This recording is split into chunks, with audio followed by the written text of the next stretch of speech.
And welcome to another exciting episode of the Super Fantastic Exchange. Guys, I've got a really special guest here, and I've connected with this guy right here for a little while. You know, we've had some interaction, but here I am. I get a chance to really have a conversation with none other than Hans Hazen, straight from the Elbow office. You guys give it up for Hans. Thank you. Thank you for joining me, man. You and I have kind of chatted a little bit before, and you shared a bit of your story with me. And, I have to say it's absolutely a moving story. But what's more important from your story that I kind of keyed on is what you've done from it. And I really want to get to these points of these things that inspire you. So Hans, I want to give you a chance to introduce yourself. So tell everybody a little bit about who you are. Well, I'm Hans. I'm a pastor in between churches right now. I've been working in IT for going about 15 years. I've got two wonderful children, two daughters, ages 2 and 7. They're my inspiration. They're my world, and I got the best wife anybody could ever ask for. That's awesome, man. You're scoring some good points there. I love that. I have to. Smart man. I've been married almost 28 years myself, so I totally understand. I've been in the doghouse enough. Right? Got to do what you can do. All right, but so Hans, I want to get straight into this because, again, like I mentioned just a few moments ago, you've got a really moving story. And one of the things there's two keywords from your story that really jumped out to me. The first one is testimony. And one of the comments that you put on there is you can't let your past dictate who you are. So tell us a little bit about what that means to you and how do you, I guess we almost need to kind of go a little bit into your story just a bit. So kind of go from there. Tell us how this inspires you, where this comes from. Well, I grew up in a very poor neighborhood growing up. My mom was a drug addict. She beat me. I've been a product of child abuse. I'm a triplet. My two sisters really didn't get all that much, but I had to drop out of school at a very young age and take care of my family because my mom wasn't doing it. But I didn't let that depict who I am. I had my grandfather at the age of 8, who was my father figure, die in front of me, and my mom told me all my life that I had killed him. And what I've come to realize throughout my years is that so many people, that get it in their head that they're low income, nobody's going to ever, think anything better than them, or they get it in their head of whatever happened in their life that's been rough, that's the person that they are.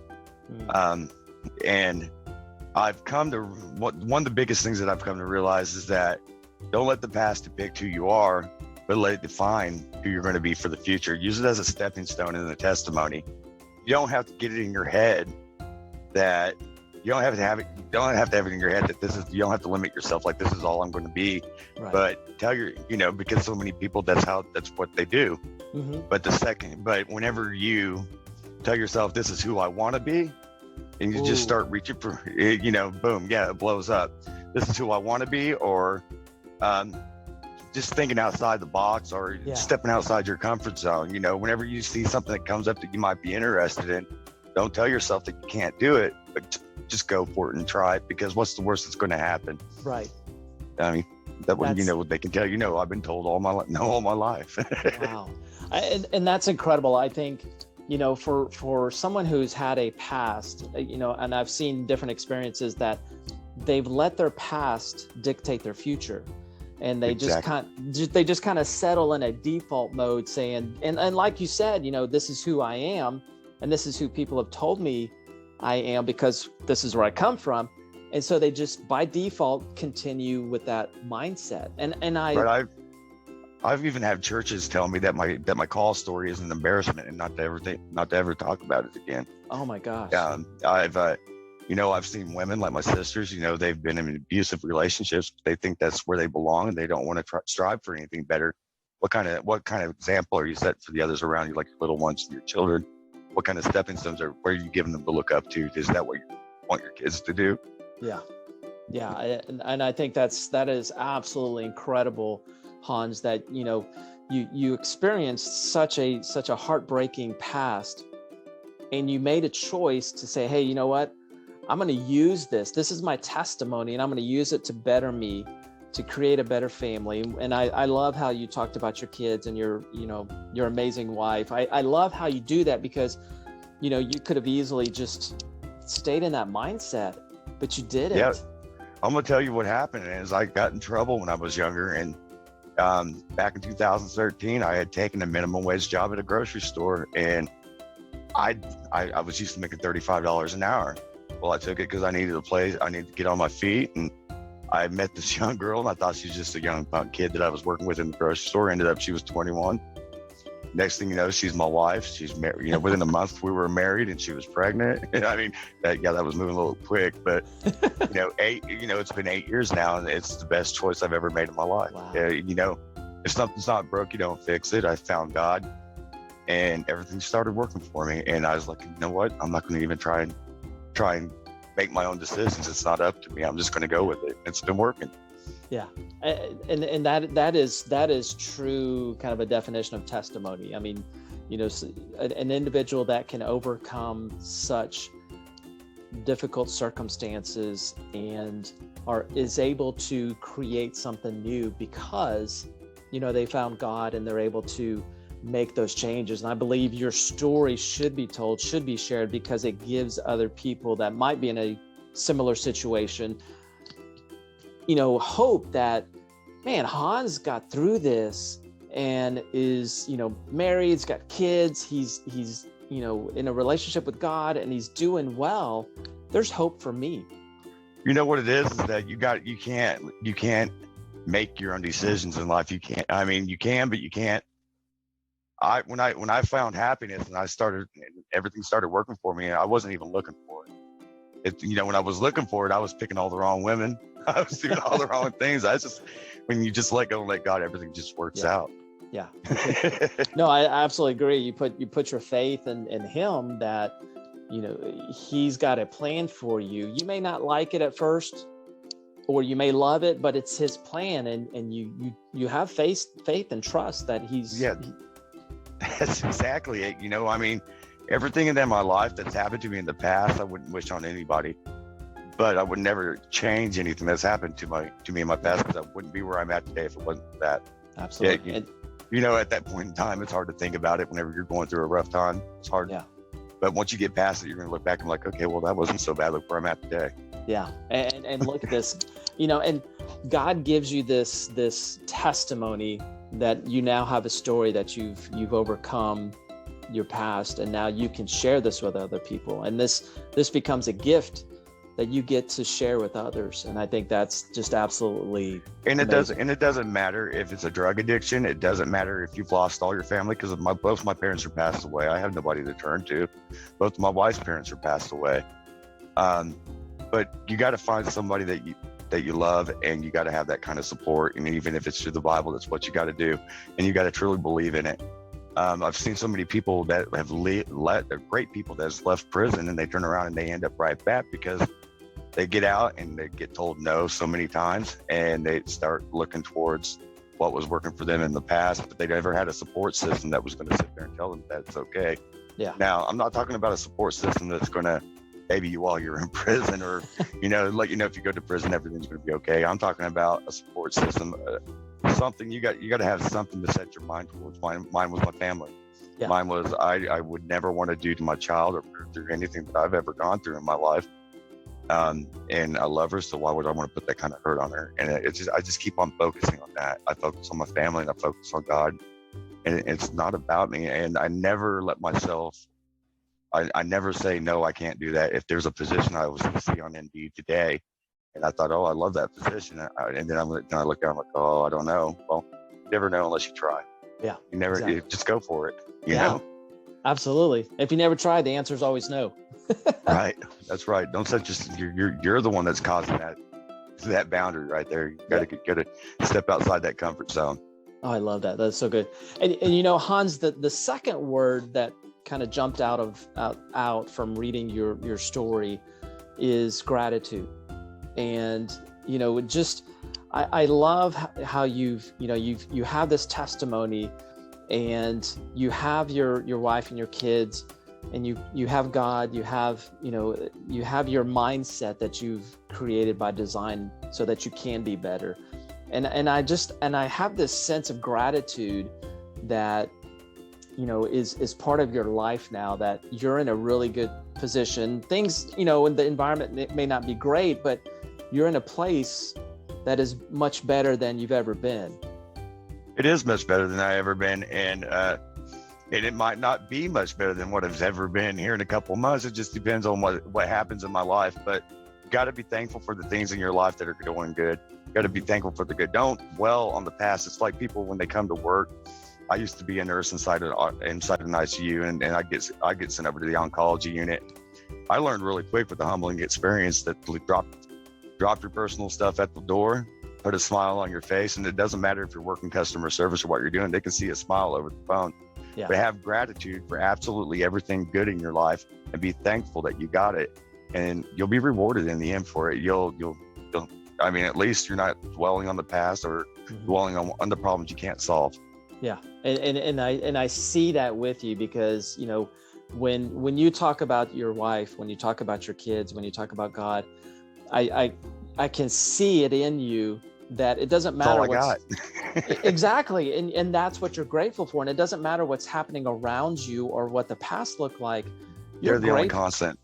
Yeah, and you're grateful for that, and I can see that in your face when every time you mention your wife, every time you mention your kids, every time you mention God, that is the gratefulness in you, and I think that's such a powerful mindset. Well, that's not just the only thing that you can be grateful for. When I'm doing IT, for instance, remember that last issue that you had with your computer and you couldn't get it turned off, and I was telling you, I'd always do the best that I try to do at everything, single thing that I do. And I really get an enjoyment out of taking somebody's day that was starting here, like down at the bottom, and just doing something what I think is simple that might not be so simple to them, but not making them feel so stupid because they had to call into IT, but making them feel, oh great, I can get on with my day. And that to me, that gives me enjoyment. I love solving problems. So yes. Oh my God. You got to do that in everything that you do, your job and everything. Right. And Hans, I remember that, but you triggered my memory when you said that.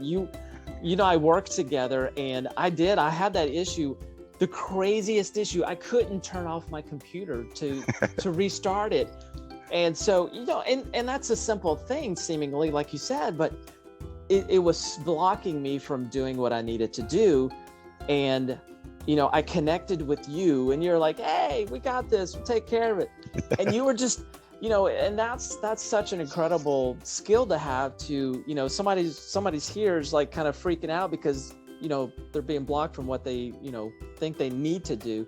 And here you are, creating, a calm tone, a good right. feeling. Well, they put in their service desk tickets thinking, okay, this might be 2 days before it gets resolved. So I try to jump in right away. And if you notice, if you remember, I used to have this avatar on my sign-in thing that was Superman. Yeah. With a smiling face, and you're like, oh man, I like that. And I was like, well, it puts a smile on people's face, and that's what I'm here for. It gives them a little bit of hope. Yeah, and you succeeded, man. Because I tell you, I got to tell everybody, I had that issue with the computer. I have never had an issue with the computer where it wouldn't turn off. That was the strangest thing, but you were able to solve it so easily, so quickly, and with such grace, because that's kind of a dumb thing, not being able to, but you didn't make me feel that way. You handled it and made me feel great about it, made me laugh, made me smile. And I think that's incredible. I've been on your end. You know how many times I've called Dell over something for work, and they belittle me, or they want to transfer me to somebody else. And it's gotten to the point now when I call them, they just send me straight to a supervisor because they know that's where it's going to end. I've been in your position before, and I know what it's like to sit there and have computer problems, and you're working remotely from home, and like when my internet goes out or something, and that's your life, that's your livelihood, and you're thinking, I got a meeting in 10 minutes. What am I going to do? So the first thing I try to do is always make their day better, do what I can do, and keep a calm demeanor. Because if I go in panic, or I tell them, calm down, just let me call you, if I just freak out, that's just going to make their day a little bit worse too, and make problems go even faster. Yeah, and man, you were like spot on. It was one of the smoothest interactions that I had that just resolved the issue. So I've been doing this for 15 years. I understand. You know your stuff. That is absolutely amazing. And so we're getting close to the end of our time, but there were two little points that you made on your story that you shared with me that I want to bring up so that you can talk about it. Sure. And you wrote, give them inspiration to reach for the stars and never give up. I think that's so powerful. And so Hans, tell me a little bit what that means to you. What do you mean by reach for the stars and not give up? Well, I've done ministries where I go and I sit in classes in these high schools, and I work with a lot of less fortunate students, and I listen to their stories. And this one kid was telling me, well, I got knee highs on because my parents are too busy buying drugs and won't buy me jeans that'll fit me, or I will never make the football team, or we don't sit at that table over there because that's the people that's the rich kids, you as a young kid, that's when you're I don't know, whenever you set your mind frame to what you want to do in life and what you can do. Right. And when you're told that throughout your life that you can't do something, or that you're not able to do something because of your financial background or your parents' background or whatever you come from, that's what you set your mind frame to. And it's my goal to show people that, that's why I'm not afraid to talk about my story and what's happened, because there's been a lot of embarrassing stuff that normal people wouldn't want to talk about, but I want them to hear where I came from, or maybe see, and then know that doesn't have to limit your abilities. That doesn't have to, you could always reach for the stars. I tell you what, every single day I reach for the stars. I might not make my goal that day, and I might not ever make my goal, but every single thing that I do, I try to do the best that I can do, and I always reach for the stars. I always think that I can do more than what I can do, or that I'm better than what my past has depicted. And by doing so, when other people see that, you're setting an example for them. It's kind of like your children. You might have been in an abusive relationship, but as a woman, you get out of that relationship and you move forward, because it's better for the children to see you take that step forward than it is to stay inside that relationship. Right. Does that make sense? Oh yeah. So you might not be moving to a much better situation, and you might not have a husband there to support you, but even though you don't have that husband to support you, you're still teaching your kids a better example that they can do better for themselves, and you could always reach for the stars. And I want to do that for everybody. And for anybody that's been through a situation, don't let it limit who you are. Don't let your past depict your future, but use it as a stepping stone, and take that testimony and share it with others, and make them believers too. Man, but Hans, I'm believing in you, man. That's you have such a leadership mindset that is, you don't see in a lot of people, because you've designed your mindset that you're going to be grateful for where you're at, and you're going to continue to improve yourself to be better than you were yesterday. You may not hit it today, but maybe tomorrow. And you've seen a lot of leadership positions that people they're so protected that they're afraid that everybody's out to get them, and they don't want to teach anybody else to get better because they're afraid that person's going to step on top of them. Uh-huh. To me, if I was to take my coworker or take somebody that's under me and teach them a skill, or teach them something that makes them better, and then they actually succeed, that I'm succeeding with them, because that's what I set out for. It's all about helping other people. You can't be afraid to ask for help, because closed mouths don't get fed. Ooh. And you can't but you can't be afraid to help other people succeed, because whenever other people see you building that person's future, they're gonna reach out to you and say, that makes good leadership skills. That makes a good person. And even if that person does step above you, wow, you did a good job, because that person wouldn't be there if it wasn't for you. Wow.